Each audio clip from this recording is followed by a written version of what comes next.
23 अगस्त को तुलसीदास जी की जयंती है। तो आइए जानते हैं इस पावन अवसर पर तुलसीदास जी के जीवन चरित्र के बारे में। रामचरितमानस के अनुसार गोस्वामी तुलसीदास जी का जन्म संवत 1554 को प्रयागराज यूपी में राजापुर गांव में हुआ था। इनके पिता का नाम था आत्माराम और माता का नाम हुलसी था। 12 महीने माता के गर्भ में रहने के पश्चात तुलसीदास जी का जन्म हुआ और कहा जाता है कि जन्म लेते समय ये रोए नहीं, बल्कि इनके मुख से राम नाम का शब्द निकला। और यह भी कहा जाता है कि इनके जन्म से ही 32 दांत मौजूद थे। ऐसे बालक को देखकर परिवार में शंका का माहौल बन गया, कहीं कोई अनिष्ट या अमंगल न हो जाए।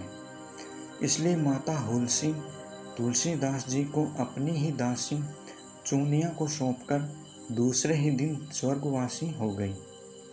दासी ने बड़े ही प्यार से तुलसीदास जी का पालन पोषण किया। जब तुलसीदास जी लगभग 5 वर्ष के हुए तब दासी चूनिया का भी निधन हो गया। अब तो तुलसीदास जी अनाथ हो गए और दर दर भटकने लगे। इस पर जगत जननी माता पार्वती को उस होनहार बालक पर दया आई और वे ब्राह्मणी का भेष धारण करके उसके पास जाती और उन्हें भोजन कराकर वापस आ जाती। आइए जानते हैं अब तुलसीदास जी का नाम राम बोला से तुलसी राम कैसे पड़ा। जन्म के समय में उनके मुख से राम शब्द का नाम निकला। उनका बचपन का नाम ही राम बोला पड़ गया। नरहरि बाबा ने इस प्रतिभाशाली बच्चे को अपने सानिध्य में रखकर दीक्षा दी और उस राम बोला का नाम विधि पूर्वक तुलसी राम रखा। बिना सिखाए ही तुलसी राम ने गायत्री मंत्र का उच्चारण करना शुरू कर दिया और सबको चकित कर दिया। अब वे गुरु के सानिध्य में ही अयोध्या में रहकर विद्या अध्ययन करने लगे थे। उनकी बुद्धि बड़ी प्रखर थी।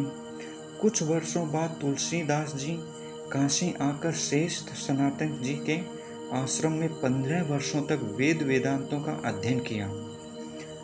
इसके साथ ही उनकी लोक वासना भी जाग उठी थी और वे गुरु से आज्ञा लेकर अपनी जन्मभूमि लौट आए।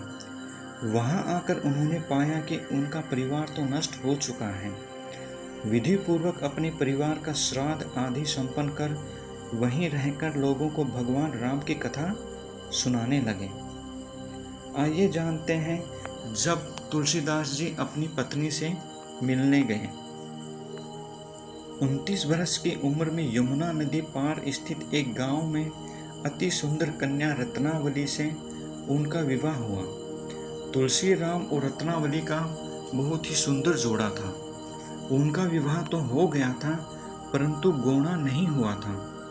गौणा नहीं होने के कारण ही तुलसीदास जी काशी आकर वेद वेदांतों के अध्ययन में लग गए। वेदांत का अध्ययन करते समय एक दिन अचानक तुलसीदास जी को अपनी पत्नी रत्नावली की बहुत याद आने लगी और वो अपने गुरु से आज्ञा लेकर राजापुर आ गए। रत्नावली अपने मायके में थी क्योंकि उनका गौना नहीं हुआ था। तुलसीदास जी काली अंधेरी रात में रत्नावली से मिलने के लिए निकल पड़े। उस समय बहुत तेज बारिश हो रही थी। तेज बारिश के कारण यमुना नदी पूरे उफान पर थी और वहां उस वक्त कोई नाव नहीं थी। तभी अचानक तुलसीदास को यमुना में बहती आ रही एक लकड़ी का लट्ठा दिखाई दिया, जो वास्तव में कोई लकड़ी नहीं बल्कि एक मृत शरीर था। उसी के सहारे तुलसीदास ने उफनती यमुना नदी को पार किया और रत्नावली के घर तक पहुंच गए।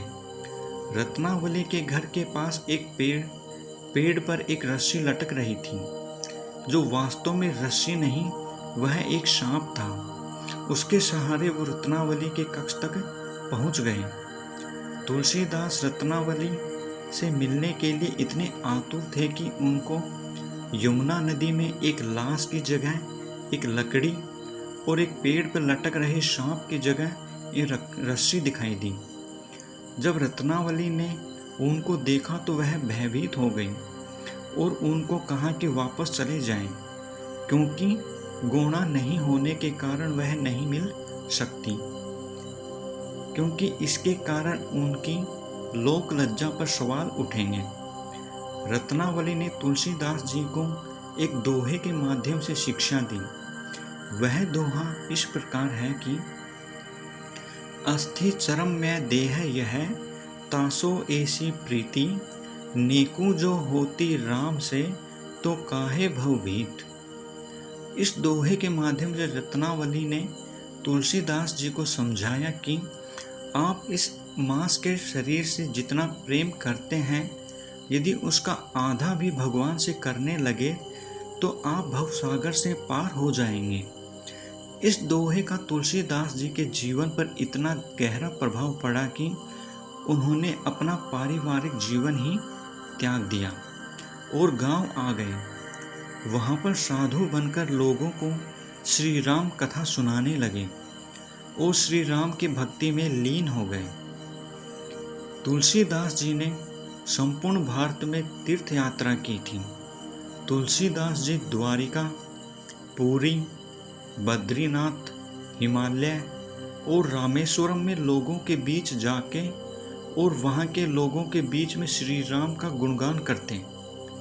अपना अधिकतर समय उन्होंने काशी, अयोध्या और चित्रकूट में व्यतीत किया, परंतु अपने आखिरी समय में काशी आ गए।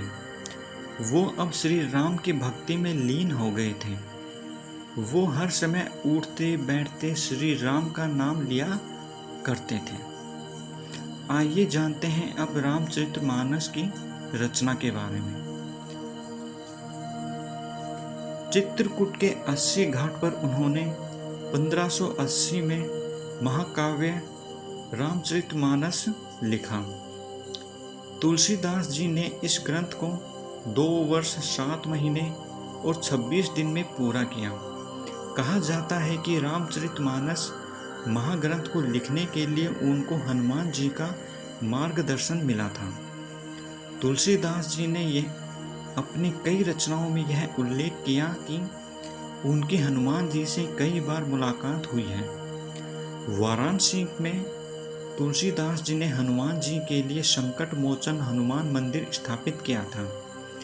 तुलसीदास जी के अनुसार उन्होंने हनुमान जी ने आशीर्वाद दिया, जिसके कारण ही तुलसीदास को श्री राम जी के दर्शन प्राप्त हुए। तुलसीदास जी ने अपनी रचनाओं में हनुमान जी के दर्शन के अलावा माता पार्वती, भगवान शिव के दर्शन का भी उल्लेख किया है। आइए जानते हैं तुलसीदास जी को राम लक्ष्मण के दर्शन के बारे में। एक बार तुलसीदास जी कदमगिरी पर्वत की परिक्रमा करने निकले तो उन्होंने एक घोड़े की पीठ पर 2 राजकुमारों को बैठा देखा, लेकिन उस समय वो उन्हें पहचान न सके। लेकिन थोड़े ही दिन या समय बाद जब उनको पता लगा कि वो श्री राम और लक्ष्मण थे तो वो बहुत दुखी हो गए। इन सभी घटनाओं का उल्लेख उन्होंने अपनी रचना गीतावली में किया है। और हनुमान जी की कृपा से अगली सुबह जब तुलसीदास जी चंदन घिस रहे थे, तभी श्री राम और लक्ष्मण ने उनको फिर दर्शन दिए और कहा कि वे उन्हें तिलक करें। लेकिन तुलसीदास जी उनके दिव्य दर्शन में अभिभूत हो चुके थे, इस कारण वे तिलक करना भूल गए। फिर भगवान राम ने खुद अपने हाथों से तुलसीदास जी के माथे पर तिलक लगाया। तुलसीदास जी के जीवन का यह एक सुखद पल था। इस घटना के लिए एक दोहा बहुत प्रसिद्ध है, जो इस प्रकार है। चित्रकूट के घाट पर भय संतन की भीड़, तुलसीदास चंदन घिसत और तिलक लेत रघुवीर। चित्रकूट में हुए इस चमत्कार के बारे में विनय पत्रिका में उल्लेख किया गया है।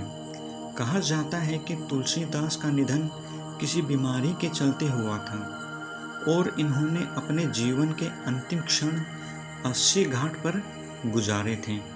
और ये भी कहा जाता है कि उन्होंने अपने अंतिम समय में ही अपनी रचना विनय पत्रिका लिखी थी और इस रचना पर भगवान श्री राम ने अपने हस्ताक्षर भी किए थे। विनय पत्रिका को पूरा लिखने के बाद 1623 ईस्वी संवत 1680 में तुलसीदास जी का देवलोक गमन हो गया था। वीडियो देखने के लिए आप सभी का बहुत बहुत धन्यवाद।